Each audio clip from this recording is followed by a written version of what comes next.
వివాహేతర సంబంధాలు పచ్చని కాపురాల్లో చిచ్చు పెడుతున్నాయి.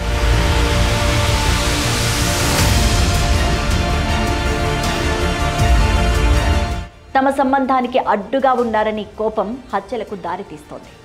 ఇలా కుటుంబాలు చిన్నాభిన్నం కావడంతో పాటు వారి బిడ్డలు అనాథలుగా మారిపోతూ ఉండడం అందరినీ కంటతడి పెట్టిస్తోంది.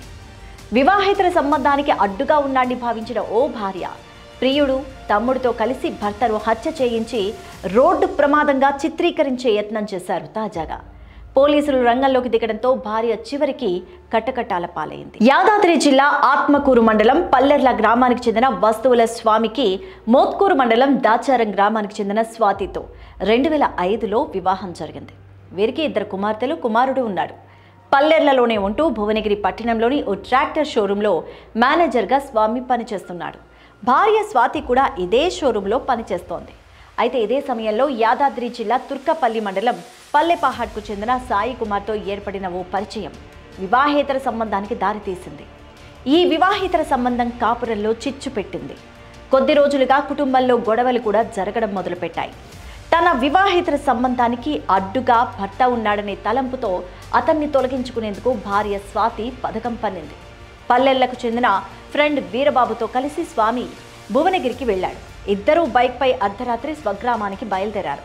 మోటకొండూరు మండలం కాటేపల్లి సమీపంలోని బ్రిడ్జి దాటగానే వెనక నుంచి వేగంగా వచ్చిన ఓ కారు ఢీకొట్టింది. కారు బైక్ను 50 మీటర్ల దూరం ఈడ్చుకెళ్లిపోయింది. దీంతో అక్కడికక్కడే స్వామి మరణించాడు. బైక్పై వెనక కూర్చున్న వీరబాబు తీవ్రంగా గాయపడ్డాడు. ప్రమాదాన్ని గుర్తించిన స్థానికులు పోలీసులకు సమాచారం ఇచ్చారు.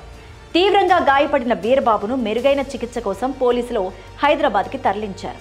అయితే తొలుత పోలీసులు కూడా ఇది రోడ్డు ప్రమాదంగానే కేసు నమోదు చేసుకుని దర్యాప్తు మొదలుపెట్టారు. ఈ ప్రమాదంపై తమకు అనుమానం ఉందని భార్య స్వాతి తరపు వారే హత్య చేసి ఉంటారని స్వామి కుటుంబ సభ్యులు ఫిర్యాదు చేశారు. దీంతో పోలీసులు స్వామి భార్య స్వాతి, బావమరిది మహేష్లను అదుపులోకి తీసుకొని విచారించారు. ఇక అప్పుడు బయటపడింది అసలు విషయం. భర్త స్వామిని అడ్డు తొలగించుకునేందుకే తమ్ముడు మహేష్ తనతో సన్నిహితంగా ఉండే సాయి కుమార్లతో కలిసి సొంత భార్య ప్లాన్ వేసింది. వీరబాబుతో వెళ్లిన తన భర్త స్వామి లొకేషన్ను మొబైల్ ద్వారా స్వాతి ట్రాక్ చేసింది.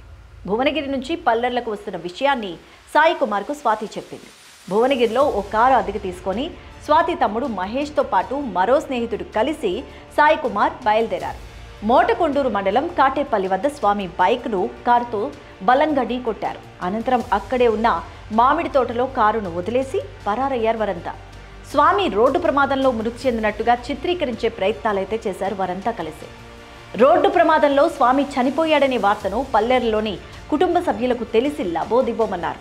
తన భర్త తనకు అన్యాయం చేసి వెళ్ళిపోయాడంటూ ఏమీ తెలియనల్లగా స్వాతి నటించడం మొదలుపెట్టింది. స్వామి బాబాయ్ ఐలయ్య ఫిర్యాదు మేరకు కేసు నమోదు చేసుకుని పోలీసులు దర్యాప్తు చేశారు.